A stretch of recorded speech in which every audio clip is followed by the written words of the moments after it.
ফ্রিজের সঙ্গে মারামারি করা কখনো শুনেছেন? তো দেখুন, এই ফ্রিজটাকে সারাদিনে কম করে 100 বার খুলতো। এটি আমার কথা না, এটা কাস্টমারের কথা। তো এতবার ফ্রিজ খুললে অবশ্য ঠিক থাকে না। তো ফ্রিজটি ওয়ারেন্টিতে ছিল, সেই জন্য এটা কোম্পানি থেকে আমি চেঞ্জ করে দিচ্ছি। কাস্টমার বলছে বাড়িতে বাচ্চা আছে, কিছু নিলেও খুলবে, কিছু না নিলেও খুলবে। মেন যে প্রবলেম, এখন গেটটা একা একাই খুলে চলে আসছে, কারণ গ্যাস কিটের তো যে ম্যাগনেট থাকে সেটাই তো শেষ। এত খোলাখুলি করলে কি ম্যাগনেট ঠিক থাকে? এরকম ইনফরমেটিং ভিডিও দেখার জন্য আমাদের ফেসবুক পেজটিকে অবশ্যই ফলো করে রাখবেন। ফ্রিজের গ্যাস কিট লাগানো এমন কোনো মানে ঝামেলার কাজ না, এটা লক থাকে, লকে লকে বসে যায়। তো এটাই হচ্ছে, এই দেখুন আমি লাগাচ্ছি। আমি সুবর্ণ কুলিং সার্ভিস থেকে সুদীপ বলছি।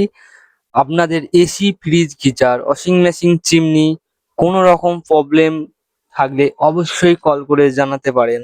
আর আমাদের ভিডিও কেমন লাগে কমেন্ট তো অবশ্যই করবেন। দেখুন আমি এটা সেটিং করছি আস্তে আস্তে। দেখুন কাজের ভেতরে খুব একটা হুটো পাটলা করলে সেই কাজটা হয় না। দেখুন আমার কিন্তু ওপর সাইডটা লাগানো হয়ে গেছে, এবার জাস্ট আর দু পাঁচটা লাগালেই হয়ে যাবে। এই দেখুন লাগানো কমপ্লিট আমার। এখন দেখুন ফ্রিজের মানে গেটটা হাতে থেকে ছাড়লে ঘ্যাপাং করে লেগে যাচ্ছে, এরকম নতুনে ছিল। তো এটা লাগানোর পরে কাস্টমার অনেকটাই খুশি হয়েছে।